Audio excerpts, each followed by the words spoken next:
시청자 여러분 안녕하십니까? 헬로티비 뉴스입니다. 요즘 당진 주민들의 최대 관심사 가운데 하나가 바로 호수공원 조성이죠.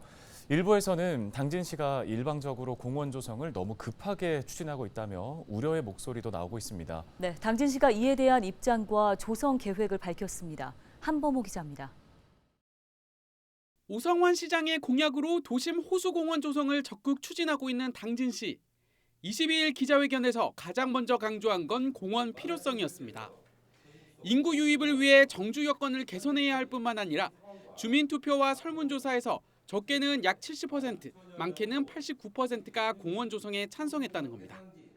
호수공원이 설문조사 결과에 나온 것처럼 시민들이 바라는 하나의 정주 여건 시설로 봤기 때문에 결정을 했다. 이렇게 말씀을 드립니다.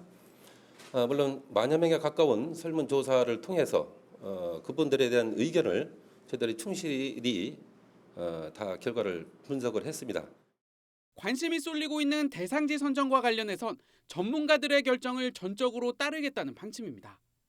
10명 안팎으로 구성된 선정위원회를 꾸려 후보지 3곳 중 최종 대상지를 이달 말 발표할 계획입니다. 대상지 선정 방법에 있어서는 전적으로 선정위원회 의원의 결정을 따르겠다는 것이 저희 방침입니다. 어떤 공정성 시비 부분에 대해서는 말씀드린 대로 그 부분에 대해서 진행 절차대로 투명하게 언론께 공개를 하겠다. 우려가 제기된 용수 공급 방안도 내놨습니다. 당진 하수처리장 증설 공사가 마무리되면 하루에 제2용수 2만 톤을 공급할 수 있어 물을 채우고 수질을 관리하는 데 문제가 없다고 설명했습니다. 약 1,000억 원에 달하는 공원 조성 비용은 5, 6년에 걸쳐 국도비를 확보하고 민간 사회 환원 사업 등을 통해 마련하겠다는 구상입니다. 시민대책위를 구성한 지역 시민사회단체들은 당진시가 일방통행식 행정을 하고 있다며 사회적 합의를 강조하고 나섰습니다. 교통과 의료, 환경같이 더 시급한 사안이 많은데 막대한 예산이 드는 호수공원 조성을 서둘러 추진하는 이유를 이해할 수 없다는 겁니다. 반대를 반대를 하는 것은 아니거든요. 많은 시민들이 이렇게 합의 과정을 거치는 절차를 무시하고 일방적인 행정 편의주의로 결정내고 용역의 결과를 갖고 일방 통행식으로 하지 말고 차분하게 좀 절차 과정을 거치면 좋겠다라는 것이 시민사회단체의 주장인데. 그러면서 당진시의 공청회와 토론회 개최 등을 지속적으로 요구하겠다고 밝혔습니다. 헬로티비 뉴스 한봉호입니다. 서산 태안 지역에서 일본 후쿠시마 원전 오염수 해양 방류에 반대하는 시민 모임이 발족됐습니다. 시민사회단체와 정당 등이 참여한 서산 태안 시민행동은 16일 서산시청 앞에서 기자회견을 열고 오염수 해양 투기에 반대한다며 어민과 수산업의 경제적 피해를 최소화하기 위한 대책 마련을 촉구했습니다. 이들은 기자회견 뒤 국민의힘 우리바다 지키기 검증 태스크포스 위원장이자 서산 태안 지역구 의원인 성일종 의원의 사무실을 찾아 항의 서한을 전달했습니다. 김태흠 충남도지사가 일본의 후쿠시마 원전 오염수 방류 결정에 따른 국내 소금 사재기 파동을 두고 비과학적이고 비상식적이라고 밝혔습니다. 김 지사는 민선 8기 1주년 기자회견에서 이같이 말하며 과학적인 근거 없이 괴담 수준으로 이야기하는 세력이 있다고 덧붙였습니다. 그러면서도 불안해하는 도민들이 많은 만큼 정부에 철저한 감시와 감독을 주문하고 도민 안전을 위한 선제적인 조치를 취하겠다고 강조했습니다. 청양군이 민선 8기 2년차 최우선 과제로 충남 산림자원연구소 유치를 제시했습니다. 김돈곤 청양군수는 취임 1주년 기자회견을 열고 청양은 면적의 66%가 임야이며 생태 1등급 비율이 도내에서 가장 높다며 이같이 말했습니다. 충남 산림자원연구소는 과거 행정구역 개편으로 세종시에 위치하게 되면서 충남도가 현재 이전을 추진하고 있고 청양군과 태안군, 보령시가 유치전을 벌이고 있습니다. 최종 후보지는 올해 말에 결정될 예정입니다.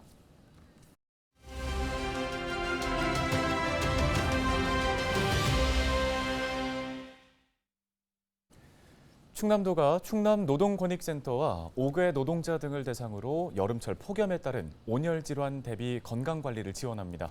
충남 노동권익센터 방효훈 센터장 전화 연결해서 자세한 내용 들어보겠습니다. 센터장님 안녕하십니까? 네, 안녕하세요. 충청남도 노동권익센터 센터장 방효훈입니다. 반갑습니다. 예, 자 먼저 여름철 건강 관리를 위한 교육이 진행된다고 들었습니다. 이 내용부터 소개해 주실까요? 네, 온열 질환이 주로 5개 작업 노동자들에게 집중되는 만큼 건설 현장을 중심으로 해서 충남 근로자건강센터와 폭염 대비 5개 노동자 건강관리 프로그램을 운영합니다. 이번 교육에 참여하시면 산업안전보건교육으로도 인정이 되는 만큼 사업장이나 작업장에서 많은 신청을 해주시면 감사할 것 같고요. 신청은 저희 충남노동권익센터 1899-6867로 문의해 주시면 될 것 같습니다. 네, 이동 노동자들을 위한 캠페인도 펼쳐진다고 들었는데요. 네, 배달 라이더, 퀵서비스 기사, 그리고 택배 기사 등 이동 노동자를 대상으로 폭염 대비 생수 나눔 캠페인을 진행할 예정이고요. 또 우리 시민들을 만나서 기후 위기 등에 대해서도 함께 이야기를 하려고 하는데요. 이번 캠페인은 천안, 아산, 당진, 서산에서 함께 할 예정입니다. 네, 노동자들이 자신의 건강 상태를 잘 체크하는 것도 중요해 보입니다. 끝으로 당부사항 있다면 좀 짚어주실까요? 네, 폭염특보 시에는 1시간당 10에서 15분간 시원한 곳에서 휴식을 취하고 물을 평소보다 많이 섭취하는 것이 중요하다고 합니다. 체감온도 35도 이상에서는 재난과 안전관리 같은 불가피한 경우를 제외하고는 옥외 작업을 중지하시고요. 무엇보다 이러한 조치들이 정부가 권고하고 있는 사항이라고 하는 것을 이해하시는 것이 꼭 필요하다고 생각합니다. 네, 알겠습니다. 지금까지 충남노동권익센터 방효훈 센터장이었습니다.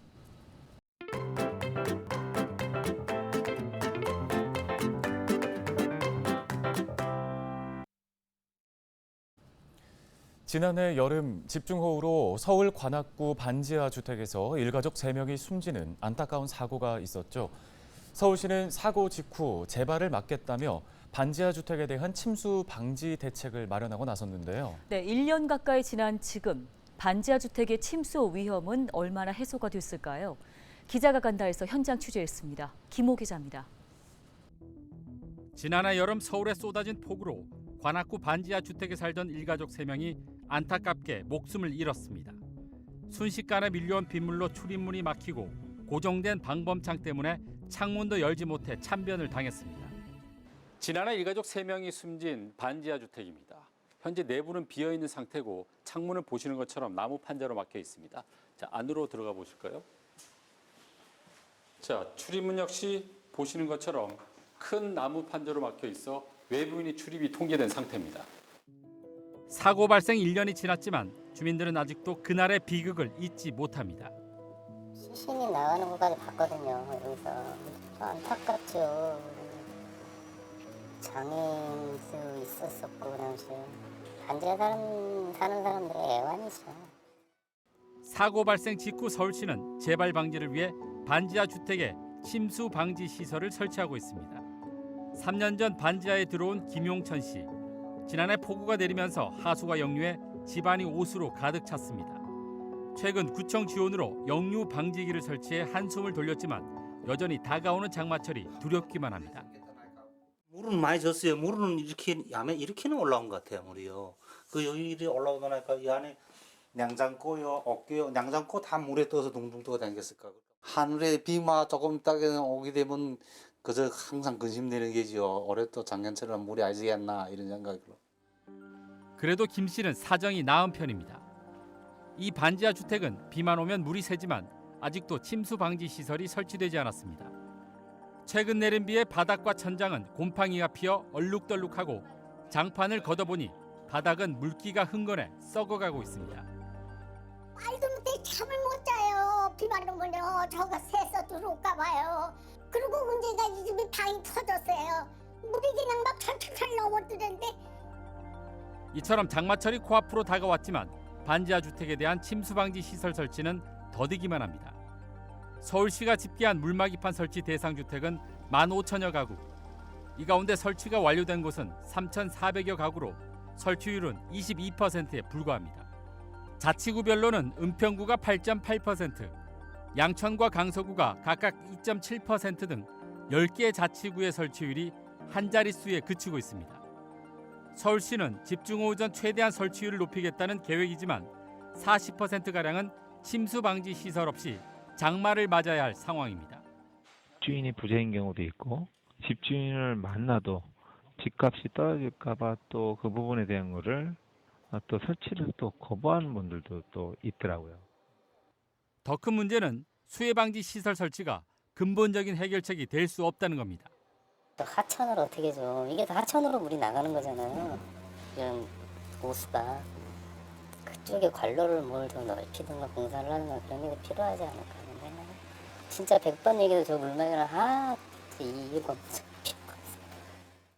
기후 환경이 많이 바뀌었기 때문에 강우 강도도 많이 바뀌었고 또 그거에 맞춰서 배수 용량도 키워야 되고 뭐 이런 부분들은 사실 중장기적인 대책이 될 수 있겠죠. 기본적으로 지금 현재 뭐 이를테면 하천이 범람하는 이런 이제 침수가 아닌 홍수 침수가 아닌 내수 침수, 배수가 부족하기 때문에 발생하는 이런 침수의 경우에는 배수 용량을 충분히 확보하는 것들이 이제 가장 근본적인 해결책인데요.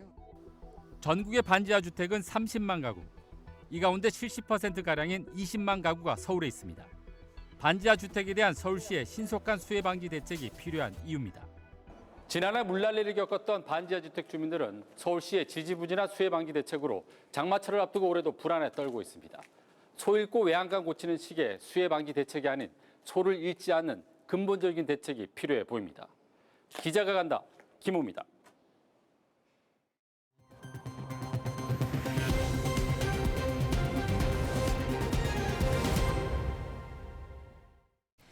당진시가 신규 친환경 산업단지 조성에 본격적으로 나섰습니다. 시는 22일 시청에서 SK 에코플랜트 등 민간 사업 시행자와 합덕 순성 그린컴플렉스 일반 산단 조성 업무 협약을 체결했습니다.